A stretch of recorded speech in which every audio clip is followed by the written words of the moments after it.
Alright, and we are back. Why did it stop at 18 minutes? I do not know. Changing the page here. We had just installed the slipper clutch on page 8, A7.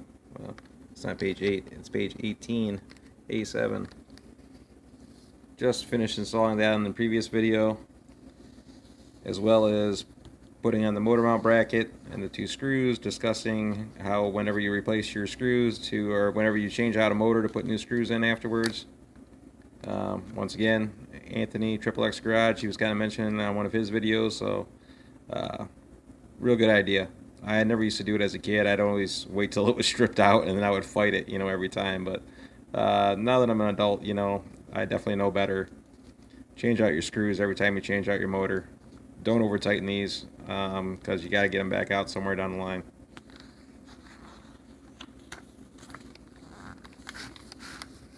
Alright, we are turning the page here, and what am I looking at here? Alright, they're showing the motor in there. From what it looks like on the back, I'm imagining that's the motor, and I'm imagining that's the little set screw that goes through here, which is like a little slot in there, which is probably going to screw into the top of this bracket over yonder here. Since I've got it mounted like this so I can see how many turns the motor is, that is going to fit into this groove here.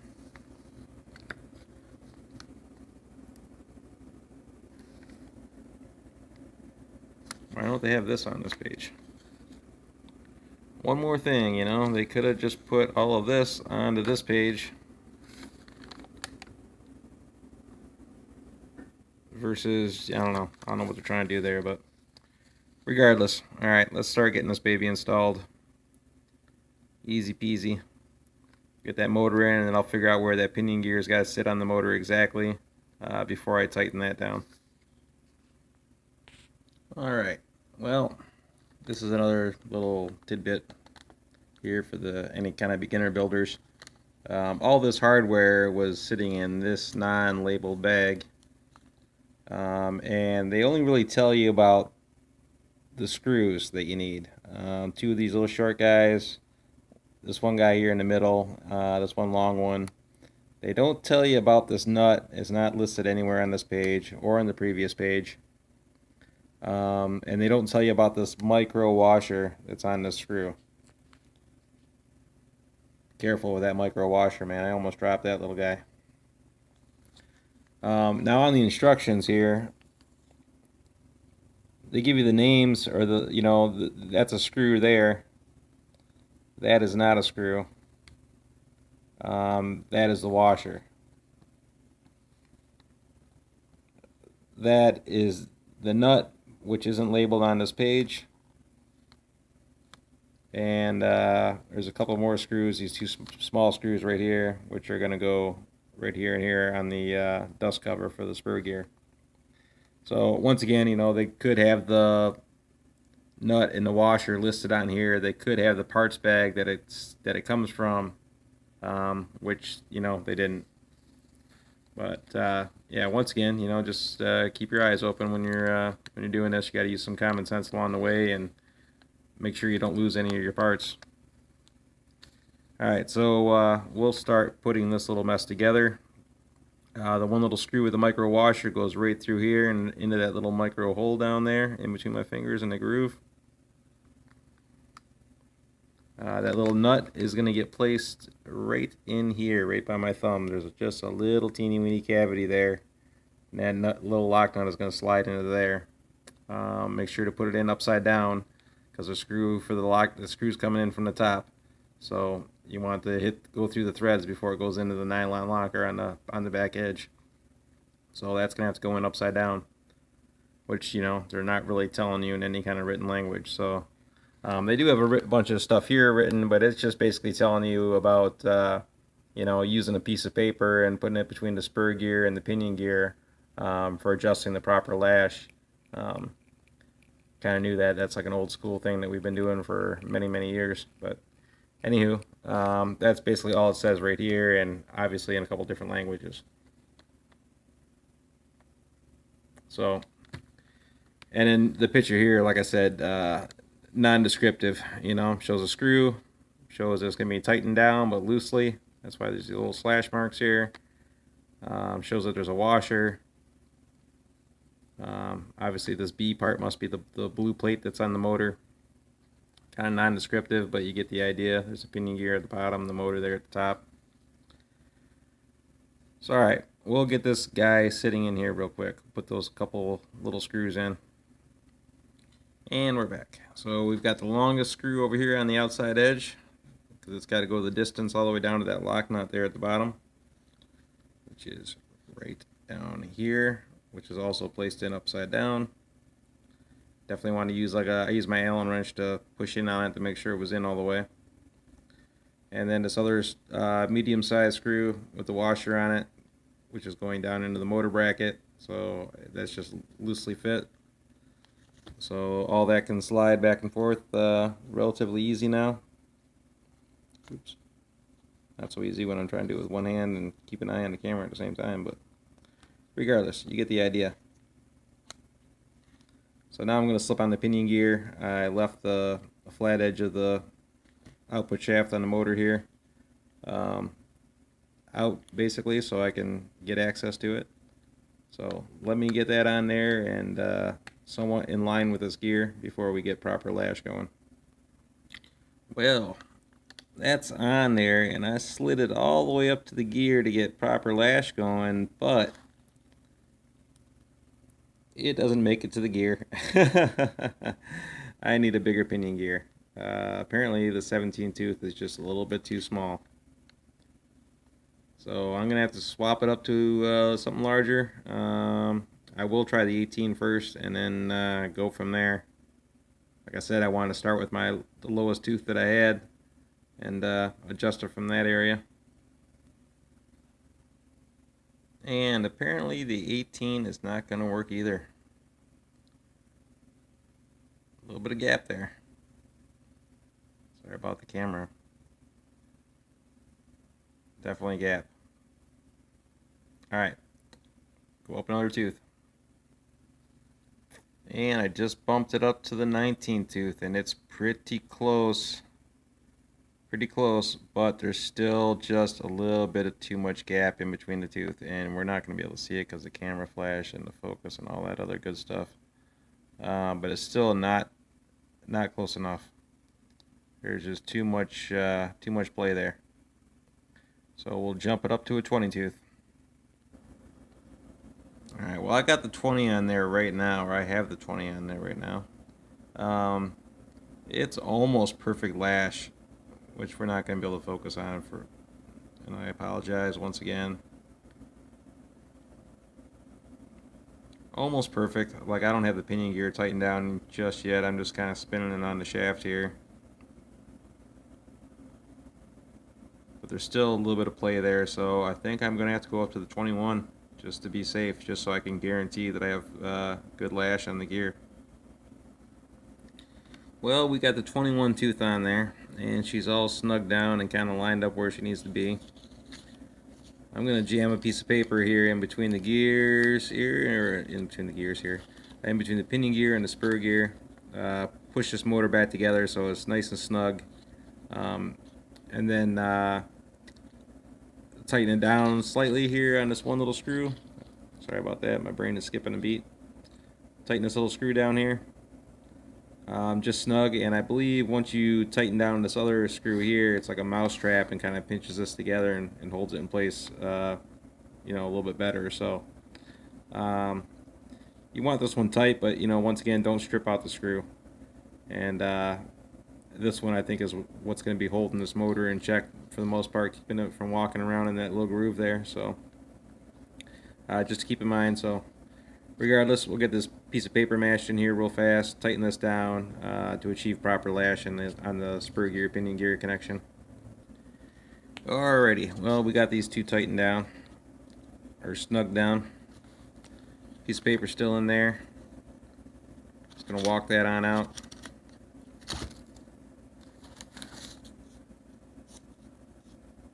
Nice little saw groove on it, but nothing's punctured. nice and smooth, quiet.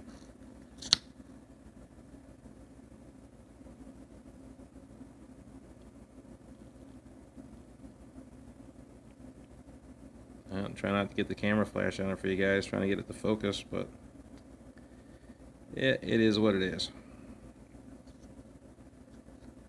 And you guys gotta kind of forgive me here if I stutter, if my brain skips a beat every once in a while, man. I have had a lot of concussions growing up on dirt bikes and snowmobiles and four-wheelers and whatnot.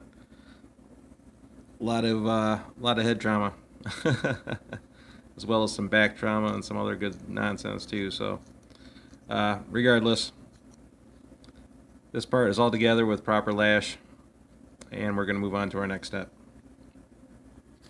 All right, so before we go to the next step, like I said, I put all these pinion gears back in one bag, put the little Allen wrench and the little set screws back into another bag, folded the top of the bag over, held it like so, took a cigarette lighter and just kind of gently heated up the edge of this plastic, and then took my fingers and, you know, zipped it down like a Ziploc bag just to kind of melt everything together. So that is all resealed back up, dust free, good to go for a while.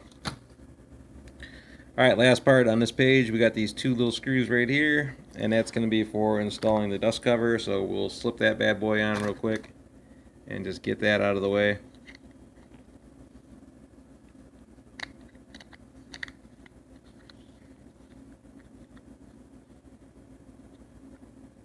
Oops, sorry about that. It's going to sit down just like that. I really should be doing this off camera, but whatever.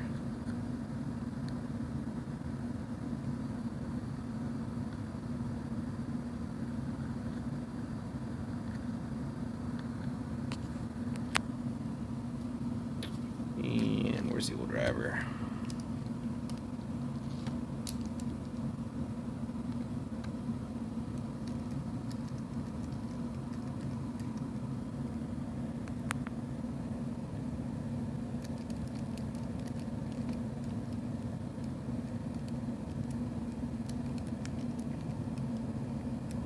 And I'm just not going to tighten that one all the way down just yet until I get this other one set in place. Right around here somewhere. Right over there. Okie dokie with a big flash of white. So that one is in, snug down. And this one is in as well, snug down. This one is screwing into aluminum. Be careful you don't strip anything out. This one's screwing into plastic. And it's just a dust cover, so it's really not holding anything. You just want it, you know, to be tight enough that it's not going to vibrate off or anything. And so we're going to turn the page here.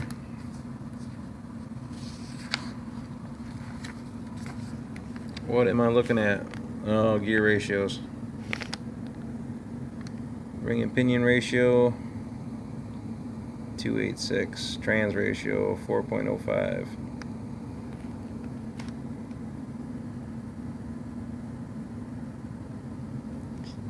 Yeah, well, we're not going to get into this on camera.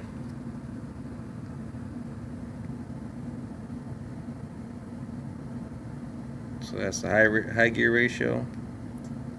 Ring and pinion is 2.86, trans 2.27.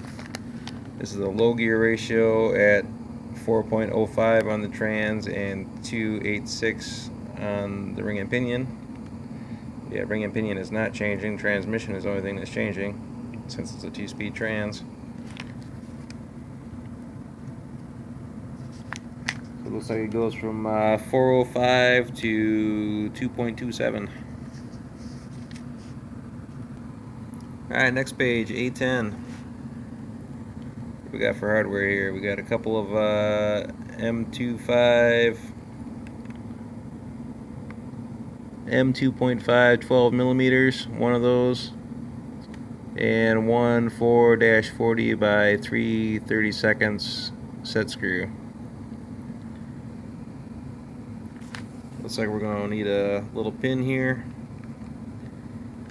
coupler, that little spring, blah blah blah.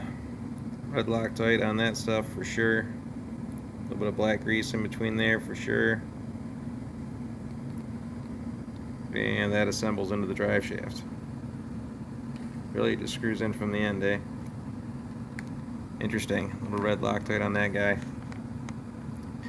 I see some RC full drive steel drive shafts in the works here in the future. All right, well, I'm gonna grab some parts here and A10. So I'd imagine it's A bag 10 somewhere. Maybe not. A2 2-3. Yeah, that was for the shift servo BS, I believe. This one, bag A2, A22 bag, and that is the drive shaft and the yoke and all the other good stuff. So let me get that out of there. Okie dokie. Well, open up our little bag of parts here, a little bag of goodies. Bag A22. They gave a few extra set screws in here. There's like 4 extra little Allen set screws in here. Not sure if they're extras just yet. Might have to use them somewhere else. So we got the drive shaft coupler here. This is what's going to fit onto the end of the ring and pinion on the rear axle. There's a little open gap here. That's for that little spring. After you slide in the little pin assembly for the ball cup dealy deal, the CV. And this little spacer here goes in between this cup. Goes in between here on the big end. Put some of that black Moly grease or some of that black Team Losi grease on that. And then that pin that's sliding through the cup here is going to be going through the cup, through the side of here, through the center of that little sleeve in the center, spacer, whatever, and back out the other side. And then you take that little spring and coil it on around there to keep everything in check.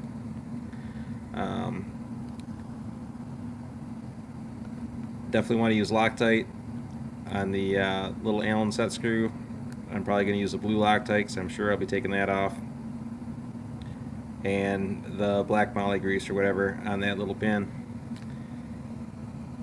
And then for this one right here, this other set screw that's going into the holding this this cup part in place on the drive shaft, I'm probably going to use red Loctite on that guy. I don't know. I might use the blue stuff on it. We'll see here. I'm thinking I might use blue because this is metal, and this other part is metal right here. This is really the only plastic part about it. So we'll see. Let me get this going here. Okie dokie. Well, I greased up the little spacer right here, and I've got it fed into the socket part here on the drive shaft cup. Now I'm going to put this into here, into this other end of the coupler, slide the pin through it, and then work that spring down over the back half of this, over the top of all this, and then around the edge of that to hold everything in place, more or less. Wow, that went in on the first attempt. So I put the ball joint into the coupler here, slid the pin through from front to back, went right through the hole on the first shot. I took the little spring, dropped it down over the top. It fit right over top of this. Put it on top of the end of the coupler here, and then with my fingers, I just kind of pushed down and twisted using my thumb and index finger on my right hand. I just kind of pushed and twisted and just basically almost screwed the spring onto this coupler here. I haven't finished putting it on there, so I'm hoping this will focus in on it so you can see that it's kind of like a key ring. Partially worked around the edge.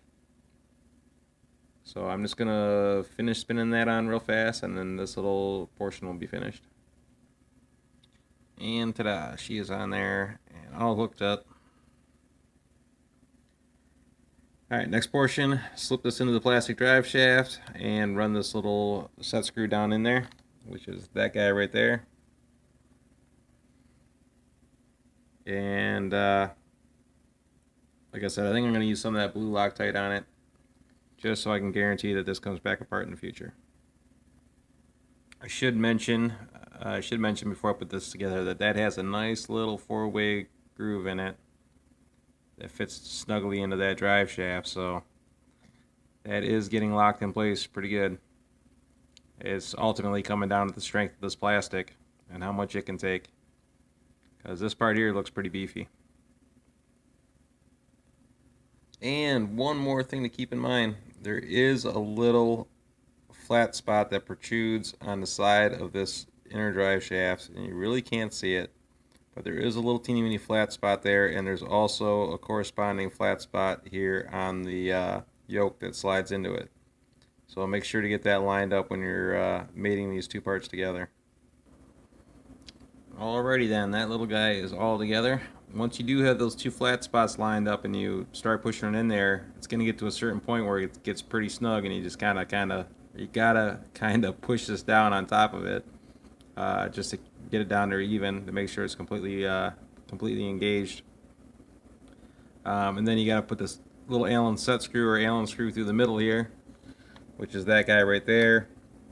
I already did that, put a little bit of Loctite on it, held it upside down, and used the old Allen driver here to thread it in. So that part is together, and we are going to be moving on to page 11 here. So A11, not page 11, A11. That is actually page 25. And I'm going to stop the video here and restart another one, because I am at like 21 minutes here, and I can go to about 23 minutes before they won't let me load up anything larger than that. So next step is putting this coupler on the end of the transmission here, attaching the drive shaft on the other end of the transmission, putting in the set screws. They're showing 2 set screws, one on either side. Well, that explains all the extra set screws. And same here, 2 set screws, one on either side. WL Toys, they do have holes on either side of the sockets here for the set screws, but they only have 1 set screw on each side. Like on the drive shaft yoke here, there's just 1 on this side, or the other side, there's just 1, and same on this, just 1. And I do want to add that these are a lot thicker than WL Toys. Once again. Alright, so I'm going to end the video right here, and we are going to restart up another one here in a second.